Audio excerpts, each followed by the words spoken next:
Hello everyone, welcome back to my channel. ఈ రోజు మన ఛానల్లో మరో సరికొత్త స్నాక్ రెసిపీతో మీ ముందుకు వచ్చేసానండి. చాలా అంటే చాలా క్విక్గా చేసుకోవచ్చు. ఇక దీని టేస్ట్ విషయానికి వస్తే సూపర్ ఉంటుందండి. తినే కొద్దీ తినాలనిపిస్తుంది. మీరైతే మాత్రం ఫుల్గా వీడియో అంతా చూసేయండి, ఎక్కడ స్కిప్ చేయకుండా. చాలా సింపుల్గా కూడా చేసుకోవచ్చు. ఇక రెసిపీ అయితే స్టార్ట్ చేసుకుందాం. దీనికోసం అయితే ఒక 3 బంగాళదుంపలను తీసుకున్నాను. ఈ బంగాళదుంపల పైన ఉన్న పొట్టుని తీసేసి నేను వీడియోలో చూపించిన విధంగా ఇలా చిన్న చిన్న ముక్కలుగా కట్ చేసుకోండి. అలా కట్ చేసుకున్న ముక్కల్ని ఒక వెజిటేబుల్ కటర్ తీసుకొని కొంచెం కొంచెం ముక్కలు వేసుకొని వీటిని అయితే ఈ విధంగా అయితే కట్ చేసుకోండి. చాలా సన్నగా వచ్చే విధంగా కట్ చేసుకోండి. ఒకవేళ వెజిటేబుల్ కటర్ లేకపోతే కనుక మిక్సీ జార్లో పల్స్ ఇస్తూ చేసుకోండి, ఇదే విధంగా కూడా వస్తుంది. అలాగే నెక్స్ట్ అయితే ఈ బంగాళదుంపల్ని గట్టిగా ఇలా ప్రెస్ చేస్తే బంగాళదుంపలో ఉన్న వాటర్ అంతా బయటకు వచ్చేస్తుంది. ఇలా రెడీ చేసుకోండి. వీటిని అన్నింటినీ చేసుకున్నాక మళ్ళీ మీకు చూపిస్తాను. ఈ విధంగా చేసుకొని పక్కన పెట్టేయండి. నెక్స్ట్ అయితే కనుక ఇందులో ఒక మీడియం సైజు ఉల్లిపాయలని ఇలా సన్నగా పొడుగా కట్ చేసుకోండి. కొన్ని వెల్లిపాయ రెబ్బలు, 2 ఇంచుల అల్లం ముక్క, అలాగే 3 లేదా 4 పచ్చిమిర్చిని తీసుకోండి. వీటిని కూడా వెజిటేబుల్ కట్టర్లో వేసుకొని నేను వీడియోలో చూపించిన విధంగా కట్ చేసుకోండి. ఇలా కట్ చేసుకున్న ఉల్లిపాయలన్నింటినీ బంగాళదుంప మిశ్రమంలో వేసేయండి.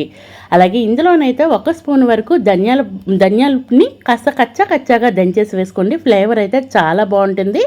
నెక్స్ట్ అయితే కనుక ఇందులోనే 1 స్పూన్ వరకు రెడ్ చిల్లీ ఫ్లేక్స్ వేసుకోండి. 1/2 స్పూన్ వరకు జీలకర్ర పొడిని వేసుకోండి. రుచికి తగ్గ ఉప్పుని వేసుకోండి.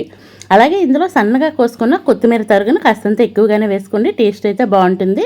నెక్స్ట్ అయితే చిన్న చిన్న ముక్కలుగా కోసుకున్న టమాటాలను వేసుకోండి. ఒక 2 స్పూన్ల వరకు కార్న్ఫ్లోర్ను వేసుకోండి. కార్న్ఫ్లోర్ లేదా మైదా పిండి లేదా బియ్యం పిండిని వాడుకోవచ్చు, ఇంకా గోధుమ పిండి కూడా వాడుకోవచ్చు అండి, టేస్ట్ బాగుంటుంది. ఇందులో ఏ పిండి అయినా వాడుకోవచ్చు. అలా 2 స్పూన్లు వేసినాక ఒకవేళ సరిపోలేదు అనుకుంటే కనుక 1 స్పూన్ వేసుకోండి.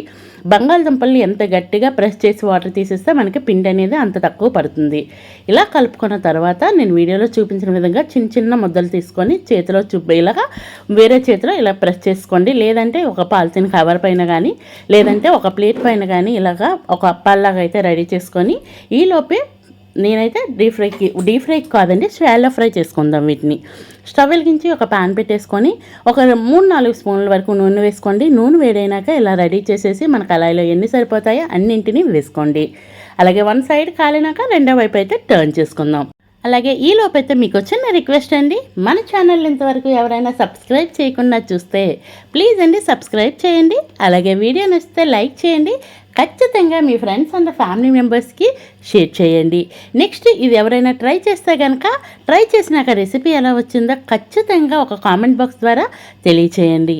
ఈ లోపే మనకి ఒకవైపు అయితే బాగా కాలేయండి. కాలినాక రెండో వైపు కూడా టర్న్ చేసుకొని 2 వైపులా మంచి క్రిస్పీగా వచ్చేంత వరకు అటు ఇటు తిప్పుతూ ఇలా కాల్చుకోండి. లోన కాస్తంత సాఫ్ట్గా, బయటన క్రిస్పీగా భలే రుచిగా ఉంటుంది. తినే కొద్దీ తినాలనిపిస్తుంది. ఈ విధంగా రెడీ అయినాక ఒక ప్లేట్లోకి అయితే తీసుకొని సర్వ్ చేసుకోండి. మనం వేసుకునే ఆయిల్ అస్సలు పీల్చుకోదండి, అలాగే ఉంటుంది. కొంచెం తగ్గుతుంది. చాలా బాగుంటుంది. టేస్ట్ అయితే బ్రేక్ఫాస్ట్గా కానీ చాలా రుచిగా ఉంటుంది. ట్రై చేయండి. ఫైనల్లీ మన రెసిపీ అయితే రెడీ అయిపోయింది. Ready to eat. Thank you for watching.